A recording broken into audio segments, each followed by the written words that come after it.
নমস্কার।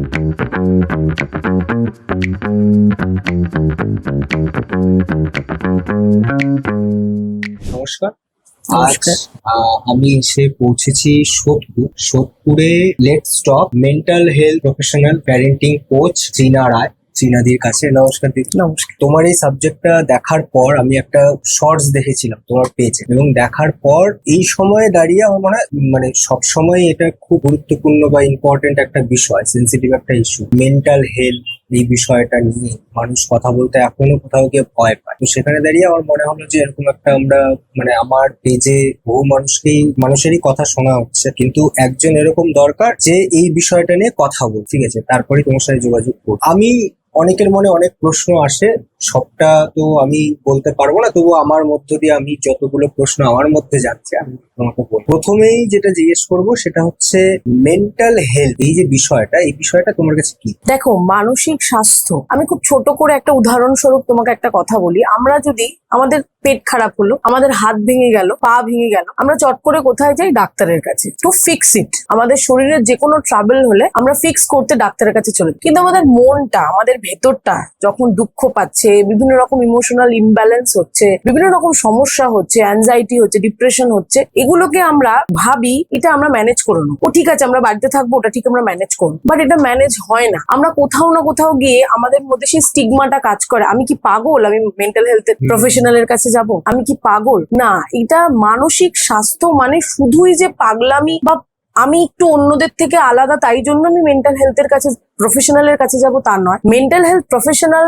তোমাকে গাইড করবে। মেন্টাল হেলথ প্রফেশনাল কখনোই তোমার হয়ে রাস্তাটা চলে দেবে না। মেন্টাল হেলথ প্রফেশনাল তোমাকে গাইড করবে যে তোমাকে কিভাবে যেতে হবে বা তোমার কাছে কি কি সম্ভাব্য রাস্তা আছে, তুমি কি কি পারো, তোমার ভেতরের স্ট্রেংথ, তোমার উইকনেস, তোমার অপরচুনিটি এবং তোমার থ্রেটস, এইটা মেন্টাল হেলথ প্রফেশনাল তোমাকে বোঝাতে সাহায্য। এবং আজকের ডেটে দাঁড়িয়ে 2026-এ মেন্টাল হেলথ নিয়ে কথা বলতে গেলে অনেকেই একটুখানি লজ্জা, একটু শেম, এই ধরনের ব্যাপারগুলো আসছে। তবে স্টিল আমি বলবো অনেকটা চেঞ্জেস এসছে বলেই তুমিও আমার কাছে এসছো, মনে করছো যে না কথা বলাটা দরকার এই বিষয়টা নিয়ে। আমিও এই প্রথাগতভাবে প্রফেশনে খুব বেশি দিন না হলেও কিন্তু আমি এই বিষয়টা নিয়ে কাজ করছি প্রায় 10 বছরের উপরে। তো আমি দেখেছি যে মানসিক স্বাস্থ্যটা কতটা এফেক্ট করে আমাদের ফিজিক্যাল হেলথের উপর। মনটা যদি আমার ভালো না থাকে, পরোক্ষভাবে আমার শরীরটাও ভালো থাকে। তো আমার কাছে একদম একে অপরের প্রতিপূরক। আমি বলবো যে ফিজিক্যাল ফিটনেস এবং মেন্টাল ফিটনেস পুরো একে অপরের পরিপূরক।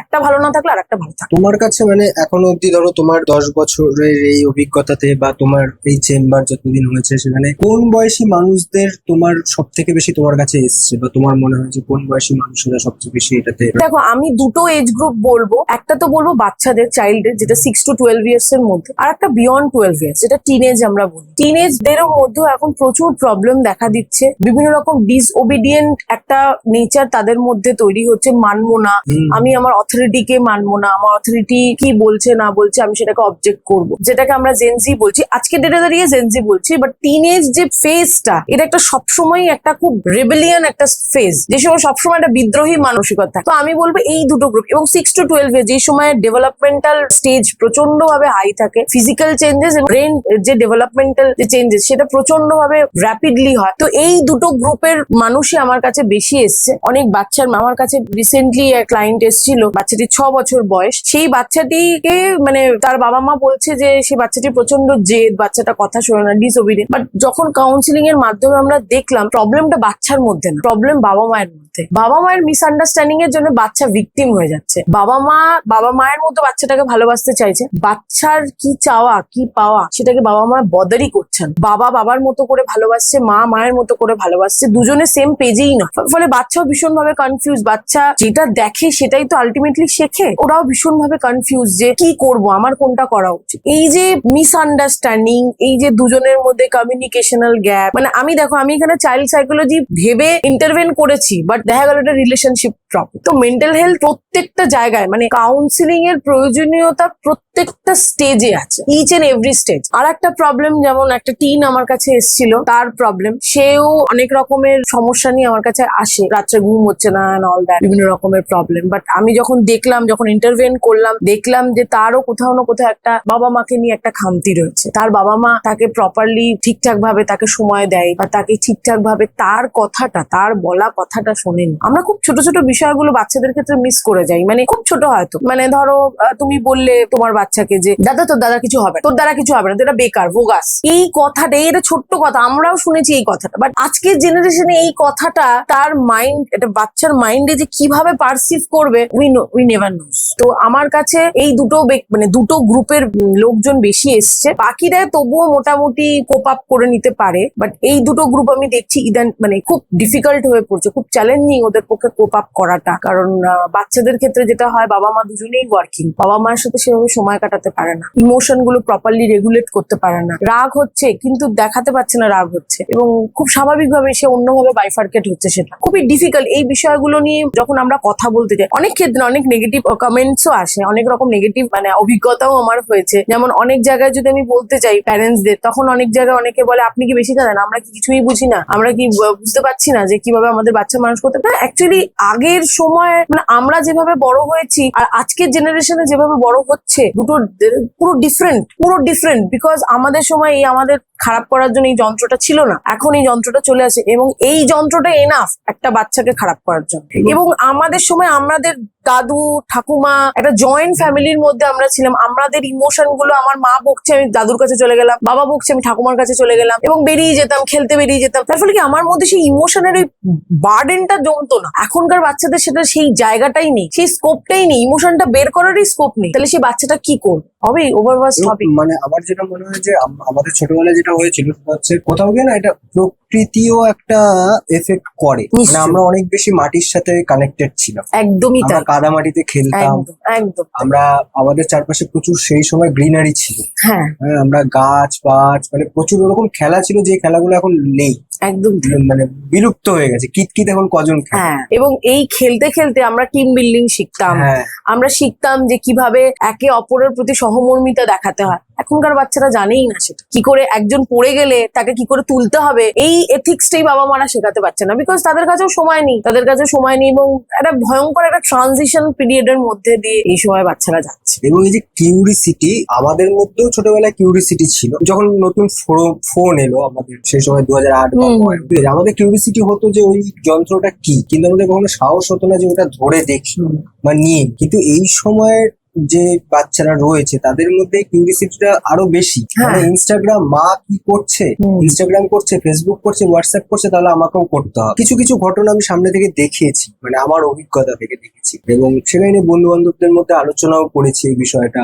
আমার বয়সী যারা, যে আমরা ছোটবেলায় এরকম ছিল না, কিরকম তারা হয়তো খুব বেশি হলে 14, 15, 12, 13 বছর বয়স, এরকম বয়স, ঠিক আছে, সেই বয়সে তারা হয়তো তাদের বয়সী ছেলে মেয়েরা নেই আশেপাশে, কারণ সবাই তো এখন সেপারেট, একদম ঠিক আছে, নিউক্লিয়ার ফ্যামিলি। হ্যাঁ আমাদের সময় যেটা ছিল, আমাদের বয়সীরা সব অনেকে ছিল, আমরা বিকেল হলেই খেলতে বেরিয়ে যেতাম, এবং খেলাধুলো এরকম ছিল না কোনটা ছেলেদের খেলা কোনটা মেয়েদের খেলা, আমরা সবই খেলতাম।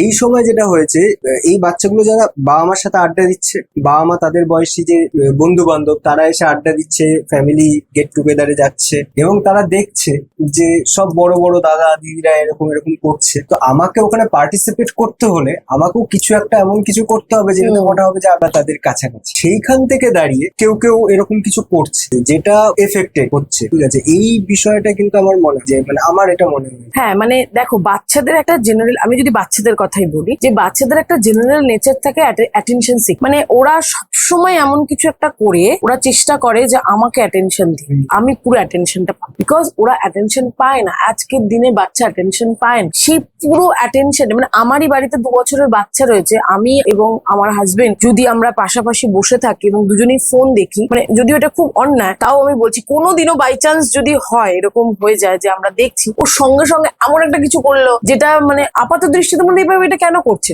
জাস্ট বিকজ আমি জানি, আমি সাবজেক্টটা বুঝি, চাইল্ড ব্রেন নিয়ে কাজ করেছি, আমি বুঝতে পারি যে না ও অ্যাটেনশন চাইছে। বাট বাবা মারা যারা জানে না তারা কি বলবে, তারা বকবে, ধমক দেবে, ও কি করবে, ও বলো, ও ভাববে মানে অ্যাজ এ চাইল্ড হিসেবে তুমি ভাবো, ও ভাববে যেটা আমি করলাম সেটা অ্যাপ্রোপ্রিয়েট না, এর থেকেও বড় কিছু আমাকে করতে হবে ওদেরকে অ্যাটেনশন, ওদের অ্যাটেনশনটা পাওয়ার জন্য। এবং যেটা বলছো যে তুমি ইনস্টাগ্রাম চালানো, মানে মা দেখছে ইনস্টাগ্রাম করছে, বাচ্চাকেও দেখতে হবে। যে কোনো জিনিস যত বেশি অ্যাভেলেবেল হয়ে যায়, যত বেশি হাতের কাছে চলে আসে, সেটার মিসইউজ চালু হয়ে যায়। যেমন ইনস্টাগ্রাম বা সোশ্যাল মিডিয়া বা আজকের দিনে যে পুরো ব্যাপার, সেই ব্যাপারটা যেমন ভালো তেমন খারাপ। আমরা ডেভেলপ ব্রেন, আমরা বুঝি কতটুকু আমাদের ব্যবহার করা উচিত, কতটুকু ব্যবহার করা উচিত না। বাচ্চা তো এটা বোঝেই, বাচ্চা এটা বোঝেই না। তো সেক্ষেত্রে আমি যদি সাজেশন চাও, আমি একটা জিনিস সাজেস্ট করতে পারি যে এখন প্রত্যেকটা সোশ্যাল মিডিয়ায় বিলো এজদের জন্য আলাদা অ্যাকাউন্টস এর অপশন চলে এসেছে। ইনস্টাগ্রামেও টিন এজদের জন্য বা চাইল্ডদের জন্য আলাদা অ্যাকাউন্টের ব্যাপার চলে এসেছে। সেখানে শুধু ওদের কন্টেন্টই আসবে, বড়দের কন্টেন্ট ওদের কাছে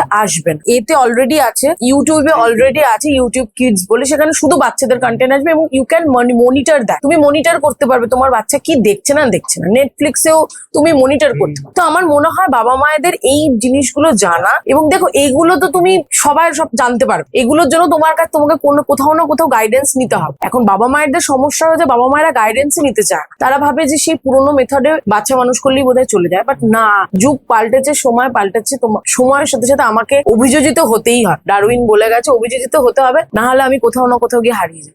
তো এটাই বলবো। এইবার ধরো এই যে মানে বাচ্চাদের বিষয়টা তো আমরা জানি, এবার ধরো বাবা মারও যে এটা বিষয়, আমি সবসময় দেখি ট্রেনে বাসে চলতে গিয়ে যে বাচ্চা একটু কান্নাকাটি করছে, তাকে মোবাইলটা দিয়ে, ঠিক আছে, খেতে চাইছে না, মোবাইলটা দিয়ে, এই বিষয়টা তো বাবা মা কন্ট্রোল করতে হ্যাঁ, হবে। ভয়ঙ্কর ব্যাপারটা হচ্ছে, দেখো ব্যাপারটা হচ্ছে মানুষের ধৈর্য। এখন মানুষের মধ্যে ধৈর্যটা প্রচন্ড কমে গেছে। আমরাও কান্নাকাটি করতাম, আমাদের সময় মায়েদের কাছে সেই অপশনটাই ছিল, খেলো না খেলো যা চল। এখন আর বাবা মায়ের কাছে সেই ধৈর্যটা নেই, কাজের প্রেশার, এবং দেখছে যে খুব ইজিলি এর বাচ্চাকে বসিয়ে রাখে। কিন্তু এটার যে কতটা বড় এফেক্ট বাচ্চার ব্রেনে পড়ছে, বিকজ আমি বলবো 0 to 3 years এর মধ্যে যদি আমি বলি, 0 to 3 years এর বাচ্চা একদমই গ্রোয়িং স্টেজ। অত হাই ইমেজিন গ্রাফিক্স, অত হাই, মানে খুব চর্চিত একটা কার্টুন যেটা বাচ্চারা খুব দেখে, সেটা হচ্ছে কোকোমেলন। কোকোমেলনের কার্টুনে এত হাই গ্রাফিক্স এবং এত কালার, বাচ্চা সাধারণত ওইটা দেখে খুব অ্যামেজ না, বিকজ ডোপামিন সিক্রেশন হয়। কিন্তু এই যে ন্যাচারালি ডোপামিন কিভাবে সিক্রেশন করা যায় সেটাই বাচ্চারা শিখতে পারে, এবং এটা ইনস্ট্যান্ট একটা ওদের ব্রেনটাকে শান্ত করে দেয়, ইনস্ট্যান্ট সেটা। কিন্তু এটার একটা বড় প্রভাব বাচ্চাদের উপর পড়বে। বাচ্চারা কখনোই আর সাধারণভাবে আনন্দটা নিতে পারে, মানে যেটা ধরো তুমি লুডো খেলে, একটা লুডো খেলছো, লুডোটা খেলতে শেষ হতে জিততে তোমার সময় মিনিমাম আধা ঘন্টা সময় লাগবে, সেই আধা ঘন্টা তোমার ধৈর্যটাকে ধরে রাখতে হবে। এই ধৈর্যটা আজকালকার জেনারেশন বাচ্চাদের মধ্যে থাকবে, জাস্ট বিকজ অফ ওই যে আমি শর্ট টার্ম মানে এন্টারটেনমেন্টটা আমি এতটা ইজিলি অ্যাভেলেবেল করে দিচ্ছি, এতটা ইজি। রিলস, আমরা যে বাচ্চারা শর্টস এখন দেখি, বাচ্চারা দেখে সঙ্গে সঙ্গে সরিয়ে দিচ্ছি। তার মানে কি আমার ব্রেনটা একটা জায়গায় কনসেন্ট্রেটই করতে পারছে না। বইও তো পড়তে পারবে না, কারণ আমাকে বইটা পড়তে গেলে আমাকে 10টা লাইন পড়তে হবে, মাথা কনসেন্ট্রেশনটা ওখানে দিতে হবে, বিকজ রিলস আমার মাথার সেই কনসেন্ট্রেশন পাওয়ারটাকেই নষ্ট করে দিচ্ছে। আমি কনসেন্ট্রেটই করতে পারি।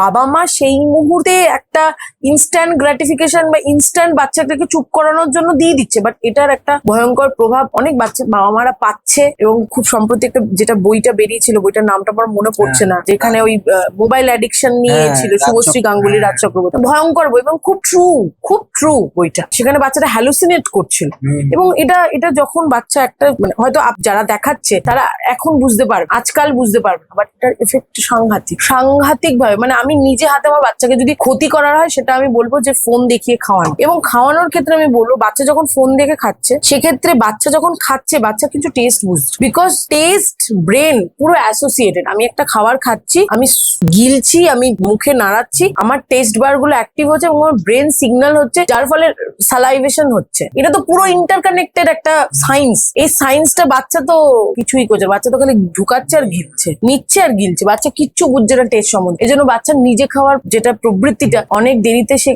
হয়, এবং খাওয়ার কোনটা ভালো, কোনটা কতটা খেতে হবে, কতটা খেতে হবে, এটা বোঝেও না। এবং এই যে দুটো জিনিস হয়, সেটা হচ্ছে অনেক বাবা মা রয়েছে খুব অল্প বয়সে এখনকার বাচ্চারা কথা শিখে যায় হুম। এবং খুব চটপট কথা বলে, অনেক রকম কথা বলে, যে কথাগুলো হয়তো বড়রাও বলে না। এবং অনেক বাবা মা না সেটাতে মজাও নেয়, দেখ আমার বাচ্চা কি চটপট কথা বলে, ঠিক আছে, হয়তো অনেক সিনিয়র কেউ, ঠিক আছে, তাকে হয়তো এমন একটা কথা বলে দিল যেটা অপ্রস্তুতে পড়ে গেল, মানে ওই সিচুয়েশন, কিন্তু সেটাতে বাবা মা আবার উৎসাহ দিয়ে বলছে আমার মেয়েটা কত বা ছেলেটা কত চটপট কথা বলে, এই বলে ওই বলে, ঠিক আছে, এটা একটা দিক। আরেকটা দিক আমার যেটা মনে হয়, এটা আমার পার্সোনাল ওপিনিয়ন, ঠিক আছে, সেটা হচ্ছে এখনকার বাচ্চাদেরকে একটু বুদ্ধি কম, মানে আমরা যেমন চারিদিক দেখি, হ্যাঁ, একদম ঠিক আছে, একদম তাই। ওরা একটু দেখো, কম দেখে। এক্সপোজার যত বেশি, তোমার ব্রেনের ডাইনামিক যেটা থাকে, ব্রেনটা যে ডাইনামিক হবে, মানে একটা দিক এই অ্যাঙ্গেল বিভিন্ন অ্যাঙ্গেলে যে আমি চিন্তা করবো, সেই ডাইনামিক ব্যাপারটা কম। তুমি যেমন বলছো কিছু বাচ্চা যাদের এক্সপোজার কম, তারা অবশ্যই বুদ্ধি কম। আমি বলবো যারা একটা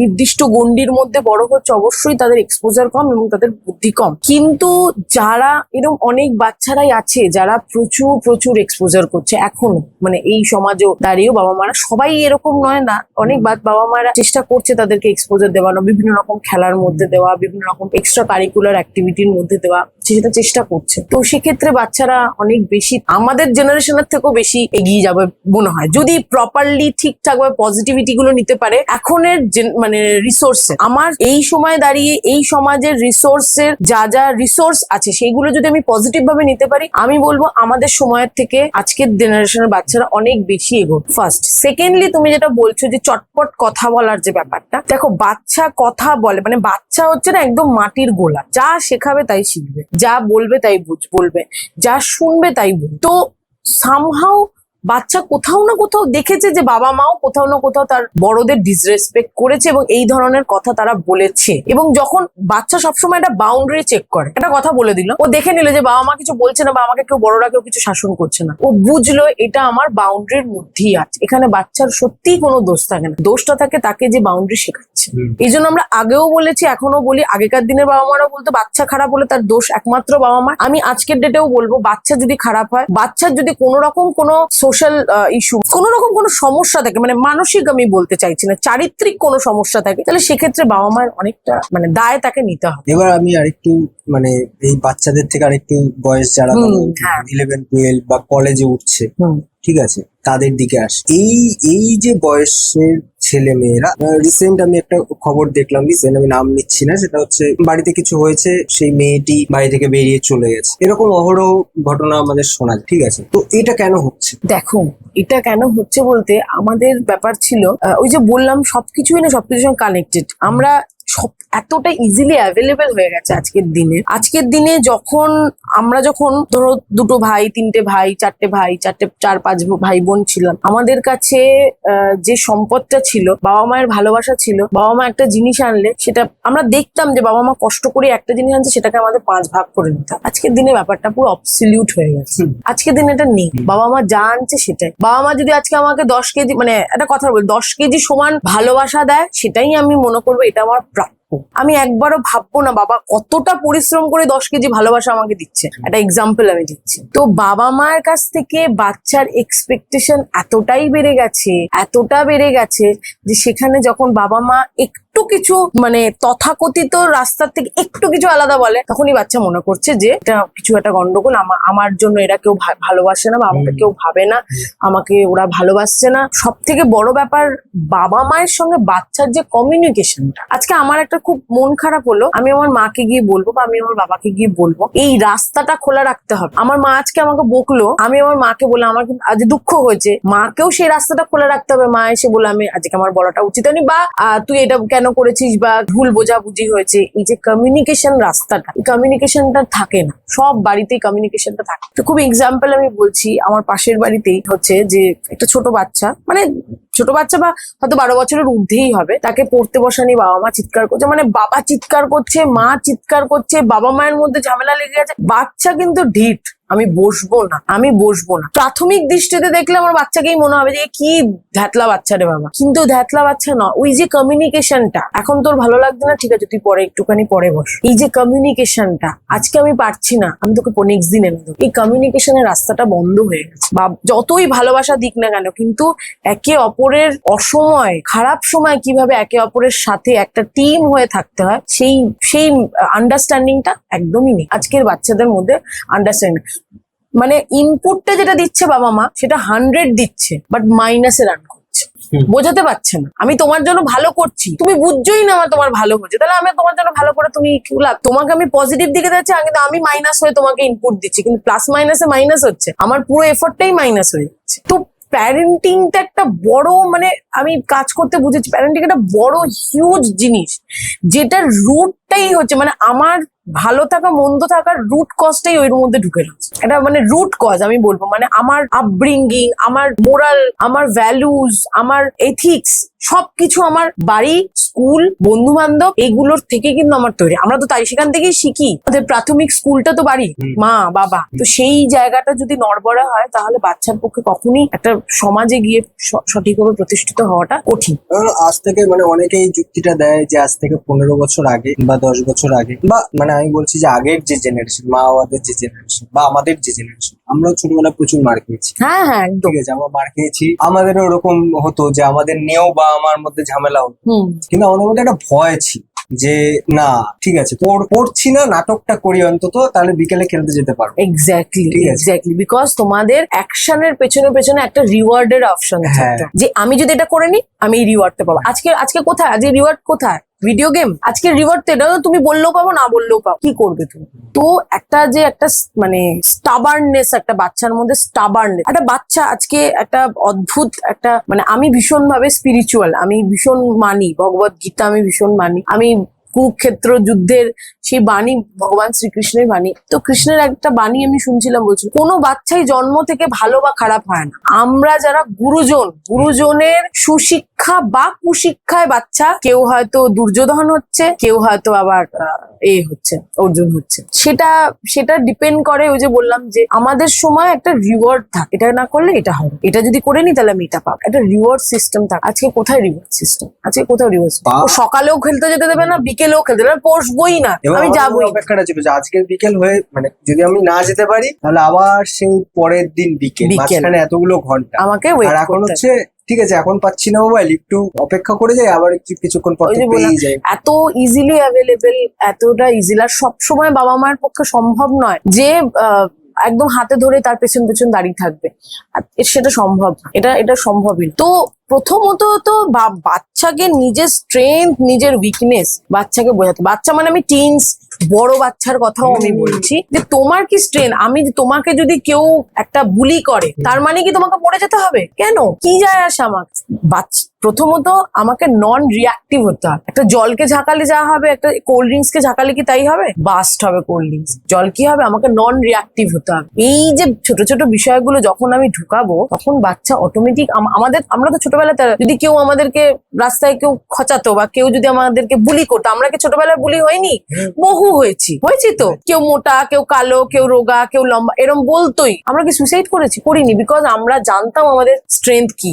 কোথাও না কোথাও আমাদেরকে সেই পজিটিভিটি দেওয়ার জায়গাটা কোথাও না কোথাও ছিল। আজকের বাচ্চাদের সেই পজিটিভিটি জায়গাটা নেই। রিসেন্টলি জয়পুরে সম্ভবত একটা ঘটনা, যে স্কুলে গেছে বাচ্চাটা, তার বন্ধু বান্ধব এত তাকে নাকি বুলি করেছে, সে স্কুল থেকে ঝাঁপ মেরেছে। আমি বলবো স্কুল বা পিয়ার গ্রুপ দোষের থেকেও আমি বলবো বাবা মায়ের দোষ যথেষ্ট ছিল। একটা 10 বছর 9 বছরের বাচ্চার মধ্যে এত দুর্বলতা কেন থাকবে যে সে কোনো ক্রিটিসিজমকে নিতে পারবে না? সমাজ তো ভয়ঙ্কর, তোমাকে তো ক্রিটিসিজম নিতেই হবে, সেই জন্য তোমাকে তৈরি হতে হবে। আমরা তো খেলতে গিয়ে মারপিটও করেছি, মুখ ফেটে গেছে, মাথা ফেটে গেছে, হয়েছে, বাড়িতে এসে বলিও নি, চুপ করে। হ্যাঁ, কিন্তু তুমি কি চেয়েছো যে তোমার পাশের বন্ধুটার এমন কিছু কোনো ক্ষতি হয়ে যাক যাতে সে আর কোনোদিন উঠে দাঁড়াতে না পারে? কিন্তু আজকের জেনারেশনে সেই অ্যাগ্রেশন। যদিও আমি বলবো যে আমাদের সময় আর এখনকার মধ্যে একটা পপুলেশনটাও একটা ম্যাটার করে। আজকে যদি একটা 4 ফুট জায়গার মধ্যে 15 জন থাকতো, জমিটা যেটা থাকে তার মধ্যে ধরো এখন 100 জন থাকছে, ফ্ল্যাট সিস্টেম। তাহলে আমার মানে তুমি ভাবো না, মানে আমার জমির,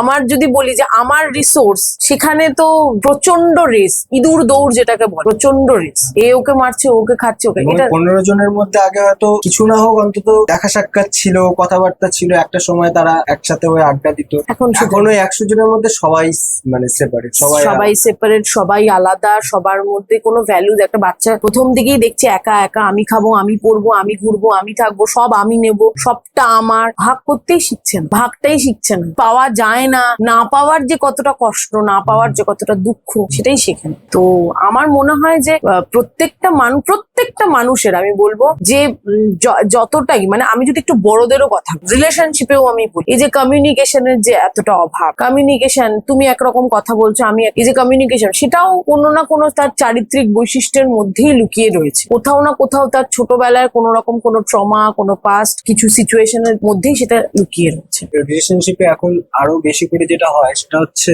ফেসবুকে দিয়ে দিলাম রিলেশনশিপ, ঠিক আছে, একসাথে ছবি তোলা, দেখানো, ঠিক আছে, মানে কিছু ক্ষেত্রে হয়ে যায় কি যে ও দিচ্ছে আমাকেও দিতে হবে, ওর বয়ফ্রেন্ড করছে তুমি কেন করছো না, ওর গার্লফ্রেন্ড করছে তুমি কেন করছো, ঠিক আছে, মানে এই যে বিষয়টা, এইটা ওই যে বললাম যে এখন এটাকে বলা হয় যে ফোমো, মানে ফিয়ার অফ মিসিং আউট। মানে এটা সাংঘাতিক ভাবে, তুমি প্রত্যেকদিন রাত্রে স্ক্রোল করছো, দেখছো তুমি ছাড়া বাকি সবাই ভীষণ ভাবে হ্যাপি উইথ হার গার্লফ্রেন্ড বা উইথ হিজ বয়ফ্রেন্ড, মানে একদম ভীষণ হ্যাপি।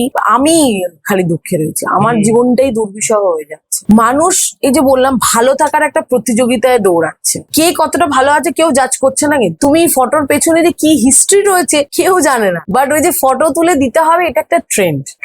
এখন ট্রেন্ডে গা ভাসাবে কি তুমি নিজের থেকে ভালো থাকবে, সেটা সম্পূর্ণ তোমার ব্যাপার। এবং আমি মনে করি আমার পার্টনারের সঙ্গে আমার যা আন্ডারস্ট্যান্ডিং, সেটাই সব থেকে বড়। আমার পার্টনারকে আমি যেটা মানে ভালোবাসবো, সেটা আমি 5 জনের মধ্যে দেখাবো কি দেখাবো না, সেটা সম্পূর্ণ আমার ব্যাপার। আমি সেখানে কাউকে কোনো কৈফিয়ত দেবো। এইবার প্রশ্ন হলো, পার্টনার যদি চায় সেটা লোকালি, তাহলে সেটা কথা বলা উচিত। স্বীকৃতিটা তুমি কার চাও, আমার চাও নাকি 5 জনের চাও?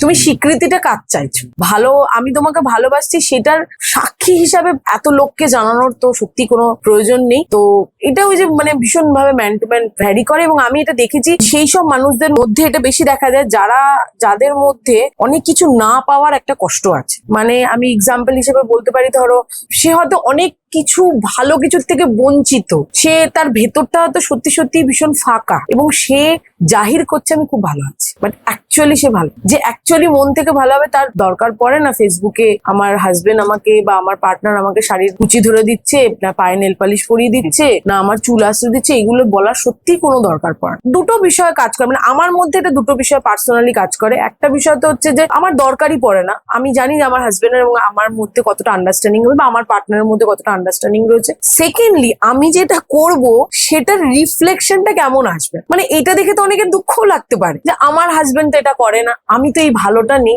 এই হার্মফুল ব্যাপারটাকে আমি ছড়াবো কেন সোশ্যাল মিডিয়া? তো মেবি এটা ডিফার হতে পারে।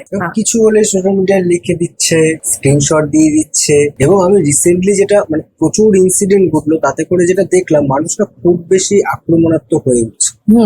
আমি কেন ছাড়ব, আমি কেন মাফ করে দেবো, ঠিক আছে, এই যে বিষয়টা, এই রিসেন্ট তোমাদের সোদপুরেই বোধহয় একটা ঘটনা ঘটলো, একটা ঘটনা ইনসিডেন্ট ঘটেছে, বা অন্যান্য জায়গাতেও হচ্ছে। এটা ফেসবুকেও দেখি মাঝে মাঝে স্ক্রিনশট দিয়ে দিচ্ছে, এই করে দিচ্ছে, ওই করে দিচ্ছে। বিষয়গুলো এর আগেও তো এরকম ছিল, ঝামেলা ঝঞ্ঝাট সবই তো ছিল, ঠিক আছে, কিন্তু এতটা বেশি তো আক্রমণাত্মক মানুষ হয়ে ওঠে। ওই যে বলছি না, মানে মানুষ দেখে শেখে। আগে আমাদের যখন খবরের পেপারে কটা কেস তুমি শুনতে, খবরের পেপার কজন পড়তো আর কটা কেস তুমি জানতে পারতে, বাট আজকে এত ফিঙ্গার টিপ হয়ে গেছে ব্যাপারগুলো, যে ও করছে আমিও করবো, ও এটা করলো আমিও এটা করবো, আমি ছাড়বো না।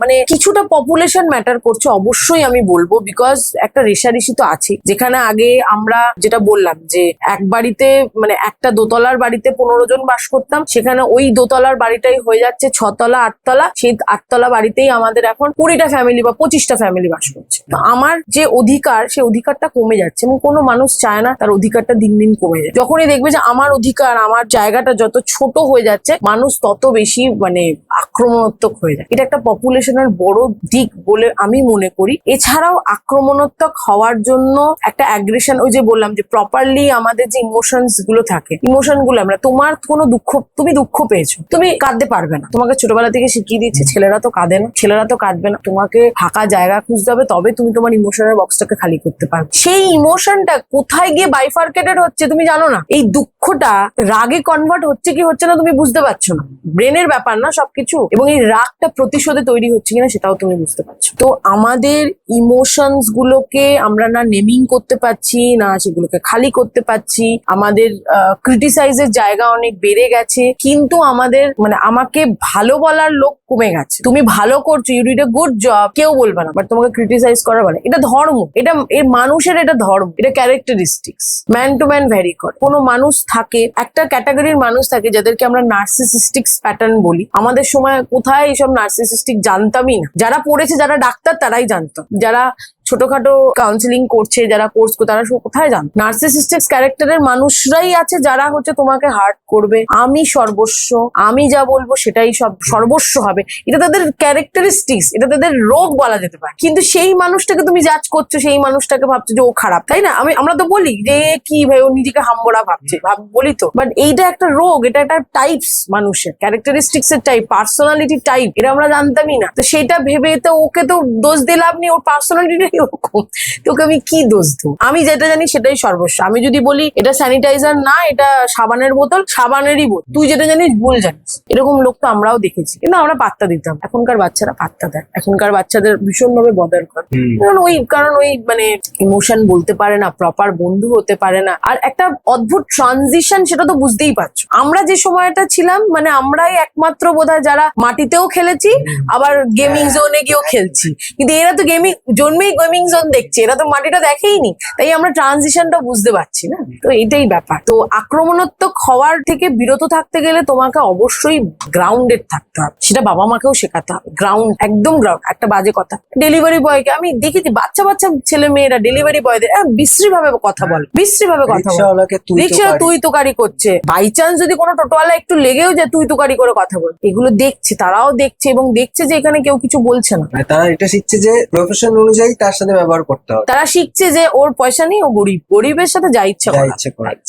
আমাদের সময় এটা ছিল না, আমরা এগুলো শিখতাম না আমাদের, কারণ আমরা সেই ভ্যালুসটা নিয়ে বড় হয়েছে। আজকের জেনারেশনে সেই ভ্যালুসটা নেই, আজকের জেনারেশনে সেই ভ্যালুসটা নেই। এই যে আরেকটা বিষয় রয়েছে, সেটা হচ্ছে তোমার একঘেয়ে জীবন নিয়ে এখন খুব অভিযোগ শোনা যায়, এবং তার জন্য অনেক রকম থার্ড পার্সনের আগমনও ঘটে অনেক সম্পর্কে। তো এই বিষয়টা নিয়ে তোমার কাছে কোনো মানে এরকম কেস আসে? দেখো, হ্যাঁ, কেস আসে বলতে একটা বিষয় কি জানো তো, আমার মনে হয় যেটা তুমি বলছো এক্সট্রা ম্যারিটাল অ্যাফেয়ার্স। দেখো, মানে এক্সট্রা ম্যারিটাল অ্যাফেয়ার্স, আমি তোমাকে দুটো বিষয় বলছি, মানে দুটো এক্সাম্পল দিচ্ছি, তুমি এবার আমাকে বলো যে কোনটা ঠিক। একজন বিবাহিত স্ত্রী, তার হাজবেন্ড তাকে প্রত্যেকদিন রাত্রেবেলা এসে ডোমেস্টিক ভায়োলেন্সের অভিযোগ করে মহিলা, এবং তার হাজবেন্ডের কাছ থেকে তার পাওয়ার কিছু নেই, না ভালোবাসা আছে, না সম্মান আছে, কিছু নেই। সেই মহিলা যদি একটা স্টেপ আউট করে কোনো তৃতীয় ব্যক্তিকে ভালোবেসে ফেলে, তাহলে তার মধ্যে কি দোষ? সেকেন্ডলি, আরেকজন পুরুষ, তার স্ত্রী তার জন্য সব রকম, আমি জানি না আমি এটা বেশি জেন্ডার্ড হয়ে যাচ্ছি কিনা, বাট স্টিল একজন মহিলা যদি তার জন্য সব রকম ত্যাগ করছে, যেরকম মহিলারা করে, আমরা জেনে থাকি যে এই যে আমি যেরকম বলছি মহিলারা যেরকম করে, এটা অ্যাজ ইউজুয়ালি বলে দিচ্ছি যে মহিলারাই করে, তো সেটার পরেও তার ছেলেরা একঘেয়েমি লাগছে, তো রোজকার ডাল ভাতের সমান না, তাহলে সেক্ষেত্রে কোনটা তোমার মতে কোনটা দোষ আর কোনটা? বা সাইমালটেনিয়াসলি ভাবে সেই যে ভদ্রলোক, সেই ভদ্রলোকের হয়তো তার স্ত্রীর কাছ থেকে যেটা পাওয়ার কথা সেটা সে পাচ্ছে না, ফিজিক্যাল মেন্টাল যে কোনো মিসম্যাচের কথা আমি বলতে পারি, সেটা সে পাচ্ছে না, তাহলে তুমি সেক্ষেত্রে কাকে দোষ দেবে আর কাকে দোষ দেবে? তোমার মতে কি বল? হ্যাঁ, এবার বিষয়টা হচ্ছে, না আমি কাউকে দোষ দেবো না, ঠিক আছে, আমার মনে হয় যে না, ওই মহিলাও ঠিক, ওই পুরুষ হয়তো ঠিক, হয় জানি না, কিন্তু আমি দুটো বলছি। সেটা হচ্ছে, ধরো এরকমও রয়েছে যে ডোমেস্টিক ভায়োলেন্সটা শুধুমাত্র শারীরিক হয় না বা ফিজিক্যালি হয় না, মানসিক মানসিক হয়। তো এটাই ধরো একটা পুরুষের সাথে হচ্ছে। নিশ্চয়ই, আমি তো সে হয়তো- বলতে গিয়ে বলে ফেললাম, হ্যাঁ। জেন্ডার্ড হয়ে হ্যাঁ, যাচ্ছে। ধরো সে অফিসে রয়েছে, Exactly, তাকে নিয়ে exactly. সে বাড়ি ফিরছে, বাড়ি ফিরে হুম, তুমি কোথায় ছিলে, এই ছিলে, ওই ছিলে, এরকম একদম, প্রচুর ঘটে। নিশ্চয়ই আমি ছেলেরা agree, বলতে পারে, agree. এটা একটা সমস্যা। ছেলেদের বেস্ট ফ্রেন্ড খুব কম হয়, মহিলা বেস্ট ফ্রেন্ড যাদের সাথে বিয়ের পরও সম্পর্কটা রেখে দেওয়া যায়। একদম, এটা তো ঠিক, এরকম প্রচুর আমরা দেখি মহিলাদের প্রচুর বেস্ট ফ্রেন্ড হয়, কিন্তু ছেলেদের থাকে না। ছেলেদের থাকে না। ওই জায়গাটা অনেক ছেলেই কিন্তু ওটাকে ছেলেরা অ্যালাউ করবে কেন, এটা প্রসঙ্গ নয়, এটা অ্যালাউ বা অ্যালাউ না করার দেখো, বিষয়। আমি যে বললাম তবুও আমি বলছি। সার্কামস্টেন্সেসটা কিরকম তার, আমরা মেন্টাল হেলথ প্রফেশনালে শিখেছি যে আমরা কখনোই কাউকে জাজ করতে পারি না। প্রত্যেকটা মানুষের একটা নির্দিষ্ট সার্কামস্টেন্সেস থাকে, প্রত্যেকটা মানুষের একটা নির্দিষ্ট পার্সপেক্টিভ থাকে। একটা ইভেন্টকে তুমি কিভাবে পারসিভ করছো সেটা ডিপেন্ডস করে কিন্তু তোমার পারসেপশন। তো যে তুমি যে ছেলের কথা বলছো, মানে এটা ভীষণভাবে ট্রু। এটা মহিলাদের বোঝা উচিত যে আমি সারাদিন ধরে পরিশ্রম করে আসছি, সারাদিন খাটাখাটনির পর আমি চাইবো তুমি আমার সাথে একটু সুন্দর কথা বলো। মানে আমি একজন মহিলা সারাদিনে যদি 2,500 থেকে 3,000 কথা বলতে পারি, ছেলেরা হয়তো তার থেকে একটু কম কথা বলতে পারে, এটা নাকি সায়েন্স বলছে। তো সেক্ষেত্রে সেটা তো মেয়েরা বুঝতে পারে না। ছেলেরা যে সারাদিন কাজ করে আসছে, সারাদিন ধরে পরিশ্রম করে এসে খাটাখাটনি করছে এবং এসে সে চাইছে তার স্ত্রী তার সাথে একটুখানি ওয়েল ম্যানেজড হয়ে বসবে। এইবার সেই স্ত্রী সারাদিনের যে তার সংসারের কাজকর্ম করে তার যে ফ্রাস্ট্রেশন, সেও তাকে কাকু বলতে পারছে না। এক্ষেত্রে দুজনকে একটু নত হতে হবে, দুজনকেই ভাবতে হবে যে আমরা তো দুজন একে অপরের প্রতিশ্রুতিবদ্ধ হয়ে বিয়ে করেছিলাম যে আমরা দুজন একে অপরের সাথে থাকবো, একে অপরের সঙ্গে তাল মিলিয়ে থাকবো। তুমি যখন ঘরের কাজ করছো, তুমি এক্সস্টেড হয়েছো, তোমার কথাটাও আমি কিছুটা শুনবো, এক্সস্ট হয়েছি, সেই এক্সশনের কথাটাও তুমি কিছুটা শুনবো। সেই ওপেন স্পেসটা দুজনের মধ্যেই থাকতে হবে, সেই কমিউনিকেশনটাও দুজনের মধ্যে থাকতে হবে। খুব সম্প্রতি আমার এক বন্ধুর ইন্টারভিউতে আমি একটা শুনেছিলাম, খুব ভালো লেগেছিল। ও অ্যাকচুয়ালি রিলেশনশিপ কোচ। ও বলেছিল যে আমরা কমিউনিকেশনটা প্রপার হয় না বলে আমাদের কতটা মিসকমিউনিকেশন হয়। মানে ধরো আমার কাছে উইকেন্ডের ডেফিনেশনটা একরকম, আমার পার্টনারের কাছে উইকেন্ডের ডেফিনেশনটা একরকম। আমার কাছে উইকেন্ড মানে হচ্ছে আমি ঘুমাবো, ল্যাদ খাবো, বাড়িতে থাকবো। আমার পার্টনারের উইকেন্ড মানে আমি ঘুরতে যাবো। তো দুজন পুরো বিপরীত মেরু। তাহলে দুজনকে একটা জায়গায় বসে মিউচুয়ালি কনভারসেশনের মাধ্যমে এটাকে সেট করতে হবে। শনিবার রবিবার দুদিন ছুটি, একদিন উইকেন্ডটা আমার মতো করে আমি পালন করব, একদিন তোমার মতো করে পালন। তো এই কনভারসেশনটাই যদি না হয়, সেই ছেলেটাকেও সেই জায়গাটা দিতে হবে মহিলাটাকে পরিবর্তন হওয়ার জন্য। মহিলাকেও কিন্তু বুঝতে হবে যে এই কাজটা করলে আমার পরিবারটা নষ্ট হয়, কোথাও গিয়ে আমাকে সংযত হতে হবে, কোথাও গিয়ে আমাকে বলতে হবে। পুরুষকেও তাই, কোথাও গিয়ে আমাকে সংযত হতে হবে, কোথাও গিয়ে আমাকে বলতে হবে। দেখো, চিটিং মানে আমি বলছি, মানে চিটিং করা যেটা তুমি একটা মানুষের, তুমি একজনের সঙ্গে ঘুরতেই পারো, তোমার কাছে সেটার জন্য একটা 100,000 এক্সপ্লেনেশন থাকতেই পারে, কিন্তু তার মানে তুমি কাউকে চিটিং করছো মানে সেটা বুমেরাং হয়ে কিন্তু তোমার কাছে ফিল হবেই। কর্মা এটাই বল। তুমি আজকে কাউকে দুঃখ দিচ্ছ মানে সেটার দুঃখের পরিবর্তন তোমার কাছে ফিরবে, জেনে বুঝে যে তুমি যদি দুঃখ। তো আমি এটাই বলবো যে কনভারসেশন বা কমিউনিকেশন যদি একে অপরের মধ্যে হয়, ঝগড়া না, বসে আলোচনা কর।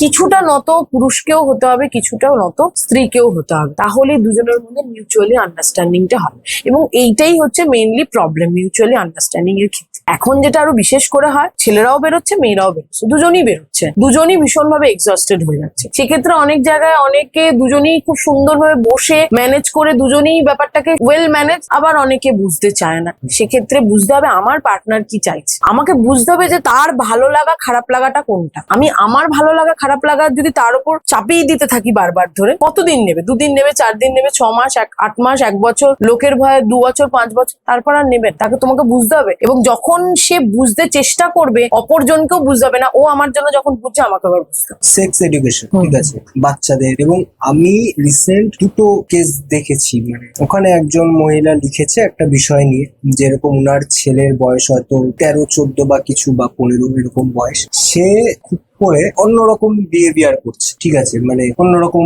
ভাবে সেটা মায়ের সাথেই মিশে করছে, ঠিক আছে, বা অন্যান্য যারা মহিলারা রয়েছে, ঠিক আছে, মানে অপোজিট সেক্স যারা রয়েছে তাদের সাথে একটা অন্যরকম ব্যাপার মিশে করছে, ঠিক আছে। তিনি হয়তো বুঝতে পারছেন যে তার ছেলে বা কোনো একটা কিছু নিয়ে কিউরিসিটি জন্মাচ্ছে, হয় এইটার সাথে কি করে ডিল করবে, বা সেক্স এডুকেশন কতটা দরকারি। দেখো, সেক্স এডুকেশন নিয়ে আমি একটা কথা বলবো যে এটা যদি বলতে হয় না, মানে প্রচুর ডার্ক সাইকোলজিতে যেতে হবে। সাইকোসেক্সুয়াল ডেভেলপমেন্ট বলে একটা ফেজ হয়, সেখানে সাইকোসেক্সুয়াল ডেভেলপমেন্টটা মানে এটা একটু লেন্দি, আমি জানি না আমি কতটা ঠিক মতো বলতে পারবো। সেখানে বাচ্চার একটা সার্টেন এজের পর তারা যখন তাদের প্লেজারটা বুঝতে পারে তখন তারা ওই অপোজিট সেক্সের প্রতি একটা অ্যাট্রাকশন তৈরি করে। মানে এটা ছেলেদের ক্ষেত্রে তারা তার মায়েদেরকে ফার্স্ট অপোজিট সেক্স হিসেবে দেখে, এবং মেয়েদের ক্ষেত্রে তারা তার ফার্স্ট অপোজিট সেক্স বাবাকে দেখছে। তো এই সময় বাচ্চাদেরকে না ভীষণ ভাবে খোলা মনে কথা বলাটা দরকার, যেটা আমরা একদমই করিনি, আমাদের সাথেও আমাদেরকে কোনোদিনও করে। তো এই সময় বাবা মায়েদের ভীষণ ভাবে বন্ধুর মতো করে খোলা মনে কথা বলে অ্যাকচুয়ালি ব্যাপারটা কি। তারপরে তো আছেই আমাদের সোশ্যাল মিডিয়া, বিভিন্ন সময় তারা যদি কোনো রকম কোনো পর্নোগ্রাফিক সাইটে ঢুকে পড়ে, তাদের কাছে পুরোটাই ব্ল্যাঙ্ক, জানেই না ব্যাপারটা কি জিনিস, এবং সবে জিনিসটার সঙ্গে তারা ইন্ট্রোডিউস করছে। সেই সময় যদি এটা নেগেটিভ অ্যাসোসিয়েশন হয়ে যায় না, তখনকার তুমি বুঝতেই পারছো ওই ধরনের সাইটসে অনেক রকমের নেগেটিভ জিনিসপত্র থাকে শুধুমাত্র প্লেজারটাকে বাড়ানোর জন্য। তো সেইটা তো বাচ্চা বুঝতে পারে, তাদের কাছে মনে হয় ওটা রিয়েল, অ্যাকচুয়ালি ওটা রিয়েল নয়, এটা তো একটা মানে আলাদা ওয়ার্ল্ড, ওটা তো সম্পূর্ণটাই নাটক।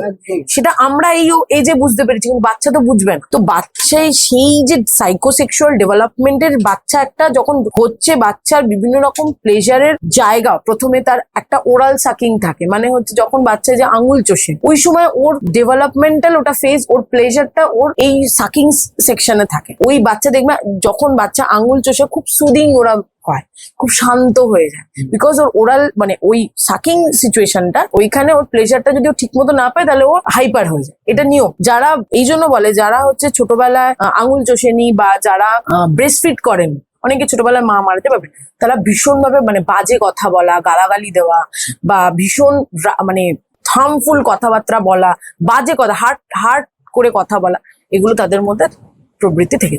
তো এই সাইকোসেক্সুয়াল ডেভেলপমেন্টের যেই সময়টায় বাচ্চা অ্যাকচুয়ালি অপোজিট সেক্সকে অ্যাজ এ প্লেজার হিসেবে বুঝতে শেখে, তখন তার কাছে সেক্স এডুকেশনটাকে প্রপারলি ডিসক্রাইব করাটা দরকার।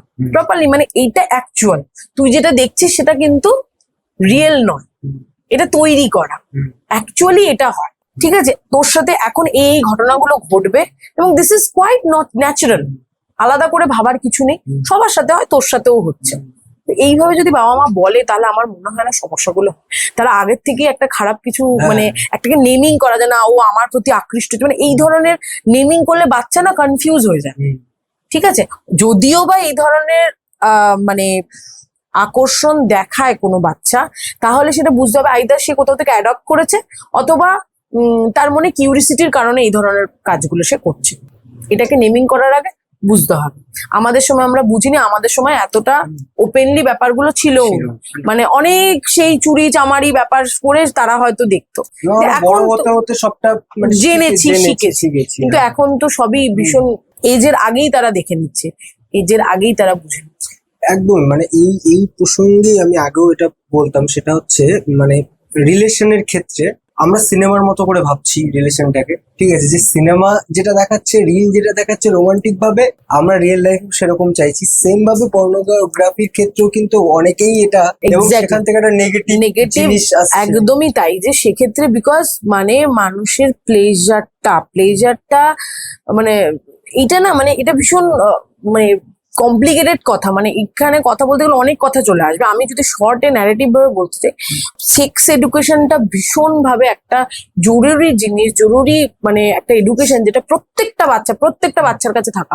আজকে আমরা পিরিয়ডস এর কথা শুনলে নাক ছেটকায়, পেটকাই, ছেলেরা এরকম সাইড ঘুরে যাবে, কেন? This is natural. সূর্য পূর্ব দিকে উঠছে, পশ্চিম দিকে অস্ত যায়, সেটা যতটা ন্যাচারাল, এটাও ততটা ন্যাচারাল, এবং আমাদের জন্মের সৃষ্টি এটা। তো এটাকে এতটা হাইট, যত যেই জিনিস হাইট থাকবে সেই জিনিসের ক্রাইম তত বাড়বে, হাইট যত থাকবে তত ক্রাইম বাড়বে। এই জন্য বিদেশে রেপ কম হয়, আমাদের দেশে রেপ বেশি হয়। আমরা সেক্স এডুকেশনটাকে এত বেশি চেপে রেখে দিয়েছি, এত বেশি মানে মানে এটাকে নিয়ে এত মিসকনসেপশন রয়েছে, যে আমাদের দেশে এই জন্য এত রেপ, এত মলেস্টেশন, মেয়েদেরকে পণ্য ভাবা, ভোগ্য ভাবা, এই জন্য আমাদের দেশে এই ধরনের জিনিসগুলো বেশি হয়। আজকে যদি তুমি ছোটবেলা থেকে মানুষ হচ্ছে, তোমার মা যদি বলে তুই যেমন তোর দিদিও তেমন, তুই যেমন ভাবে বড় হচ্ছিস তোর দিদিরও এই সমস্যাগুলো হচ্ছে, তোর এই সমস্যা হচ্ছে, তোর দিদির এই সমস্যা, মানে সে ফর এক্সাম্পল, আমি জানি না তোমার দিদি আছে নাকি। তো তাহলে কিন্তু তোমার মধ্যে এই যে না মেয়েদের পাশে বসবো না, মেয়েদেরকে ছুলে বাবা অচ্ছুত, কিছু কিছু ছেলে এমন বিহেভ করে যেমন মেয়েদের ছুলে অচ্ছুত, মানে এমন ওটা দেখায় যে তারা রেসপেক্ট করে। দিস ইজ নট, এটা কোনো রেসপেক্টের কথাই না। তুমি তাকে ইকুয়ালি ভাবছো না। যখন তুমি তাকে ইকুয়াল ভাবতে পারবে না তখন তুমি তার জন্য রেসপেক্ট তৈরি করতে পারবে। ইকুয়াল ভাবাটাই হচ্ছে সব থেকে বড়। কয়েক মাস আগে বোধহয় একজন অভিনেতা, সেই অভিনেতা একটি মেয়েকে কোনো একটা মেসেজ করেছিল মেসেঞ্জারে যে আপনাকে শাড়িতে খুব ভালো ও লাগে, আচ্ছা, হ্যাঁ হ্যাঁ। এবং সেই সময় গোটা বাংলা জুড়ে প্রত্যেকটা মেয়ে সেই মেসেজটা দিক, ঠিক আছে, মানে স্ক্রিনশট মেরে আপলোড করছে। এবার এটা দেখো, আমি কখনোই সাপোর্ট করি না ওই ছেলেটাকে যে ওই ছেলেটা ওই মেসেজটা করেছে। না আমার তো মনে হয় যদি করেও থাকে তাহলে হ্যাঁ, সমস্যাটা কি? আমি ওটাই বলছি যে না আমি মনে করি না এটাতে কোনো সমস্যা রয়েছে ফেসবুকে বলে। এসে সেই স্ক্রিনশট গুলো এতগুলো মেয়ে যে মানে ব্যাপারটা কি জানো তো, আজকাল ওই যে মেয়েটা যে আমাদেরকে ওই যে ভিউজ আর এর জন্য এত পাগল করে দিয়েছে না, হ্যাঁ এই মানুষ না মানে ভাবছে যে মানে কি করব মানে অ্যাকচুয়ালি ব্যাপারটা যে মানে কি করলে আমি মেয়েটা থেকে পয়সা নিতে পারবো, এইটার জন্য মানুষ মানে মরিয়া। মানে ইদানিং আমার সাথে একটা ঘটনা ঘটে, মানে আমি এটা বলি, আমি ফেসবুকে বলতে পারিনি, বাট আমি তোমার এখানে বলছি। আমাকে একজন বিদেশ থেকে একজন ক্লায়েন্ট ফোন করে, মানে আদৌ জানি না সে ক্লায়েন্ট না ফ্রড, বাট সে একটা তার এরকম সেক্সুয়াল কিছু প্রবলেম ছিল, সে সেই প্রবলেমটা নিয়ে আমার সাথে কাউন্সিলিং করে, বাট লেটার অন আমি বুঝতে পারি সেটা ফেক।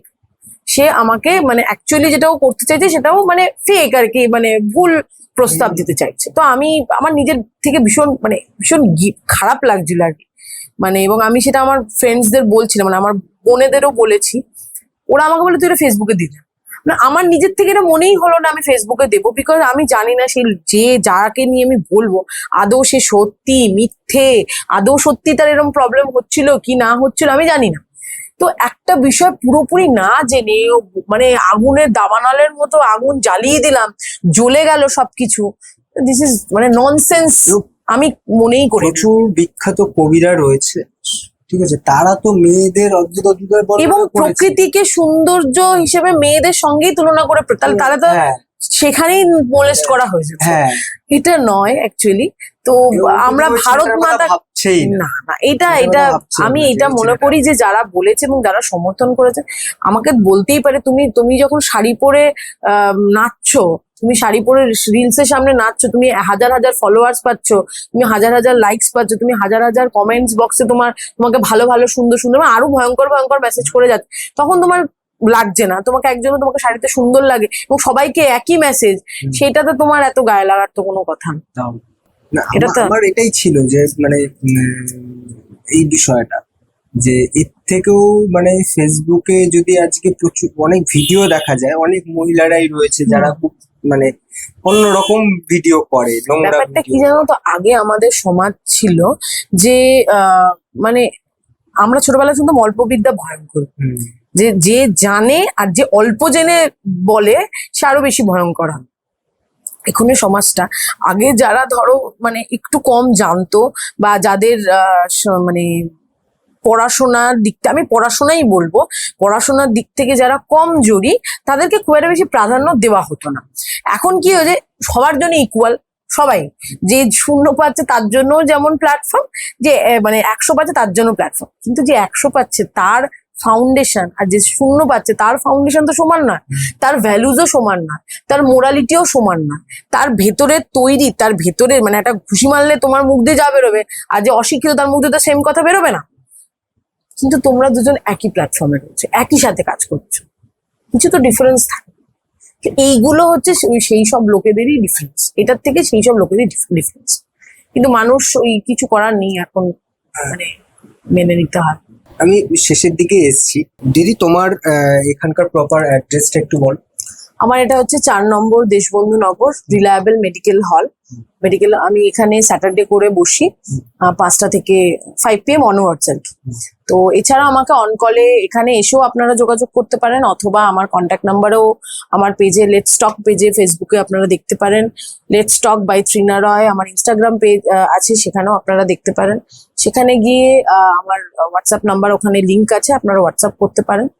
এছাড়া আমি অন কলে তো বসি, শুধুমাত্র অফলাইন না অনলাইনেও আমি কনসাল্ট করাই, কনসালটেশন, সেটা পুরোপুরি অন কল বেসিসে, মানে কল করে সেটা টাইম দেখে নিয়ে তারপর আর এমনি বিভিন্ন জায়গাতে গিয়েও তুমি workshop হ্যাঁ হ্যাঁ, আমি বিভিন্ন জায়গায় গিয়ে বিভিন্ন প্রতিষ্ঠানে গিয়ে ওয়ার্কশপ করাই, বিভিন্ন স্কুলগুলোতে আমি ওয়ার্কশপ করাই। এছাড়া বিসাইড দ্যাট আমি ইনস্টিটিউট গুলোতে যাই, ইনস্টিটিউট গুলোতে ওয়ার্কশপ করাই। আমার যেখানে আমি অ্যাজ এ অর্গানাইজেশনে যুক্ত আছি, যেখানে আমি কাজ করছি, সেখানে আমাদের মহিলাদের মানে উমেন এম্পাওয়ারমেন্ট, এছাড়া ইউথ এম্পাওয়ারমেন্ট এবং চাইল্ড সাইকোলজির উপর আমাদের কাজ হয়। তো সেখানে আমাদের ওয়ার্কশপ ট্রেনিং এগুলো থাকে। আর আমরা এখানে শেষ করছি আজকের অনুষ্ঠান। তার আগে দিদি আমার সাথে আড্ডা দিয়ে তোমার কেমন লাগলো এবং দর্শকের উদ্দেশ্যে কি কিছু যদি তুমি বলতে চাও, আর আরেকটা সেটা হচ্ছে হাসিটা কতটা ইম্পর্টেন্ট আমাদের জীবনে। মৈনাকের সাথে আড্ডা দিয়ে ভীষণ ভালো লাগলো। ও মানে ভীষণ ভালো ছেলে, সত্যি খুব ভালো লাগলো ওর সাথে কথা বলতে। এবং ও ব্যাপারটাকে বুঝেছে এবং ব্যাপারটা বুঝে খুব সুন্দর প্রশ্নগুলো রেখেছে বলে আমিও খুব সুন্দরভাবে সব দিকটা আমি আলোচনা করতে পারলাম, খোলাভাবে আলোচনা করতে পারলাম।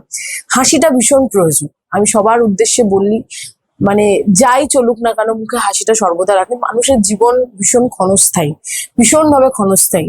রেষারেষি, মারাপিট, দৌড়াদৌড়ি এইসব মানে এইসবের ঊর্ধ্বেও হাসিটা দরকার, ভীষণভাবে হাসিটা দরকার। মনটাকে ভালো রাখাটা ভীষণ প্রয়োজন। মনটা যদি ভালো থাকে, আমি সবসময় বলি প্রোডাক্টিভিটি ভালো থাকবে। আমার শরীরের যত্ন যতটা প্রয়োজন, মনের যত্ন ততটা প্রয়োজন।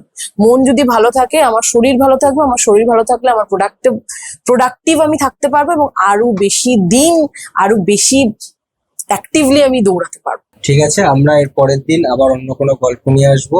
দিদিকে অনেক ধন্যবাদ আমাদেরকে সময় দেওয়ার জন্য। Thank you. ধন্যবাদ।